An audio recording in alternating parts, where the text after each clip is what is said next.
Hi, I'm Sylvia Grace Borda. I'm a digital media and climate artist. I'm looking forward to speak to you today about art and technology futures.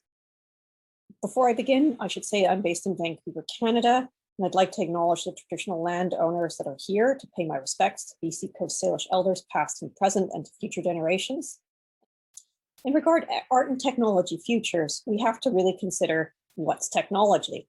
Technology derives from the Greek word techne, and it really means this kind of fusion of art, artifice, and craft. So when we look at the Greek term, technology means an act of creating or crafting or applying processes and knowledge to address a human concern.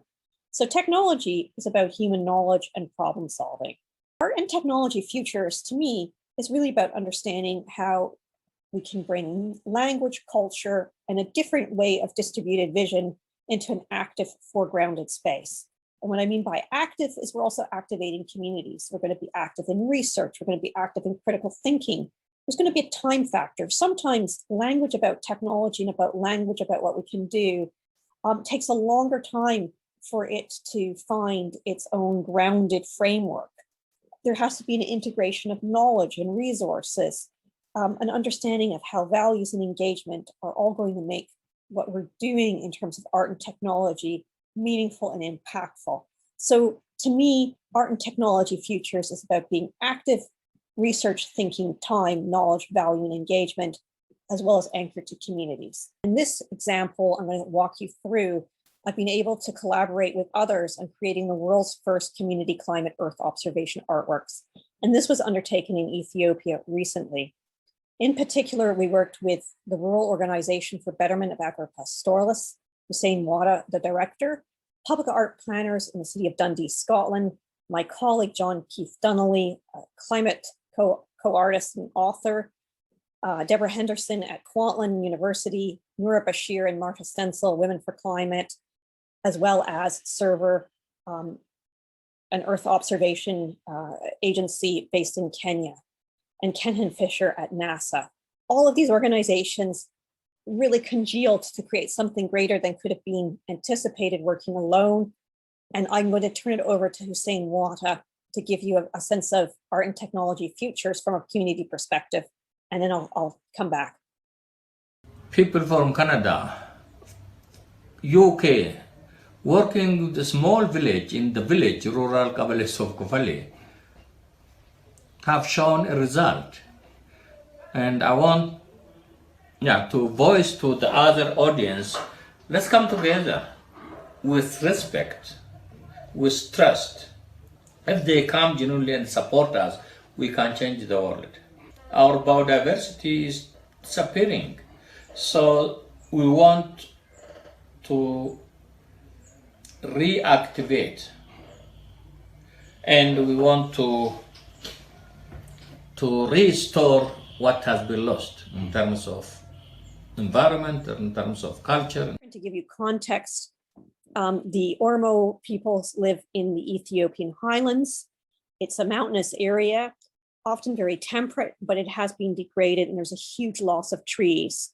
So Hussein Wada was amazing to rally Kofele elders and community members in the Oromia or West Arsi district of Ethiopia to come on board, to use their indigenous knowledge systems, and to speak about what types of trees, what types of species, how communities could be there to adopt, plant, and really tend and help enrich this biodiversity or add to the ecological systems.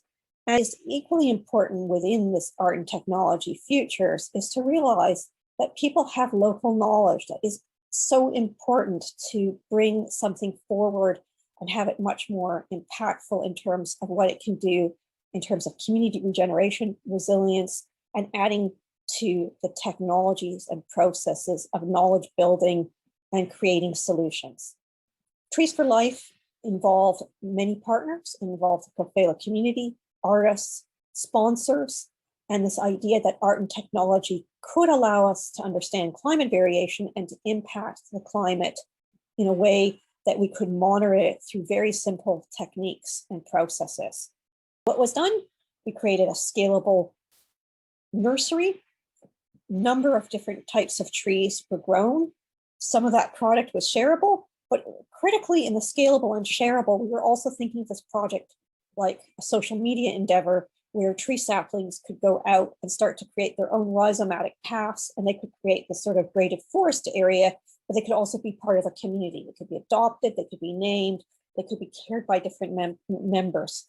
So we have a social networked literal forest being created by a community that's adopting and caring for these plants at a community nursery. And what happens is a number of people are taking these plants and putting them in their own backyards and schoolyards, and are really trying to enrich their environment through the plants that are present. And this becomes really important because it's that handling, processing, and intergenerational dialogue that becomes part of that technology and that process that's going to pivot a project into becoming much more focused and a way to problem solve and create a future outcome that can be sometimes unexpected. And that unexpected happens through the fact that between artists and scientists and other support groups working together, we started to recognize that the one great platform that is across the global south is often the mobile phone. Everybody has access to this, and to a certain extent, the internet. So what if we could use something like Google Earth? What if we could use the highest tech satellites for the lowest tech communities to have this way of monitoring their own environmental health? We did as collaborating artists with an indigenous community, the indigenous community being the Oromo peoples of this small town in Kofela, is we were able to recognize that we could plant a number of tree saplings into certain shapes, and those shapes could be picked up at a certain scale by satellite. And in due course, we could progress and see how that material was contributing at an environmental level beyond what the community could see on the ground. And that became really meaningful, that a community that may not have the highest tech investment could harvest and use some of the biggest technologies out there. They could harness the components of Google Earth that allows us to zoom in up to 20 meters and start to scale and understand the aeration, the movement, the tone, the color of the earth, and all of what that meant in terms of water absorption, hydrology, climate change, drought, and so on. But we could also, because Google Earth is tied to Landsat, which is a NASA set of satellite services, that NASA could also be potentially part of the interpretation and offering different ways to understand the data sets. So communities that are sometimes disenfranchised, that don't have the greatest resources, have, when the right partnerships come together, this momentum to create something larger than maybe necessarily the investment that's on the ground. And this is what this project shows. So what I want to conclude with is that art and technology futures really needs community. It needs that local knowledge, whether it's indigenous or it's about environmental knowledge that communities have observed for a very, very long time frame, and they understand that there are certain parameters that are changing. Observational knowledge is the same data set, you could say, in the way that artists work. They're observing and trying to reflect and create new perspectives. And when you work between the tangible and the intangible, you sometimes create new cultural heritage. And so the definition under the UN is that intangible cultural heritage is creating to new social cohesion, is encouraging a new sense of identity and responsibility, which helps individuals to feel part of one or different communities and to feel part of a society at large. Art and technology futures in my mind, our lessons learned are to be bold, to be inspirational, to be relevant, to set a problem and try and resolve it, to be ambitious but realistic in terms of the costs and what's out there, to become cross-disciplinary, to drive multiple bottom-up solutions, adapt and rework technologies to innovate, and to allow new communities to be formed that really form and build on internal knowledges and intergenerational knowledges and creates this cross-pollination so that it can be something greater that all of humanity can benefit from.